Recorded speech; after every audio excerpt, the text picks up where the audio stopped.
Beredar video rekam jejak Adisti Zara seputar mantan pacar. Lihat aku sekarang. Nyesel kan? Nama Niko Al-Hakim dan Adisti Zara menjadi sorotan publik. Ini dikarenakan video mesra keduanya tersebar di media sosial. Banyak publik terkejut melihat aksi adegan mesra Niko Al-Hakim dan Adisti Zara usai video tersebut viral. Begitu banyak hujatan yang diterima oleh Adisti Zara usai video tersebut menyebar. Kini dalam sebuah video menampilkan rekam jejak dari Adisti Zara dilansir Instagram pembasmi.kehaluan.real pada Sabtu 31 Juli 2021.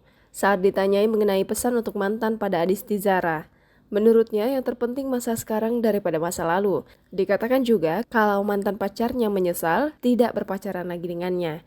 Suasana ruangan podcast menjadi ramai usai Adisti Zara berbicara mengenai mantan pacar. Adisti Zara menjelaskan kalau dirinya yang selalu memutuskan orang, bukan dirinya yang diputuskan mantan pacar. Pernyataan Zara mengenai rekam jejaknya saat diwawancarai dikomentari oleh publik di kolom komentar Instagram pembasmi.kehaluan.real.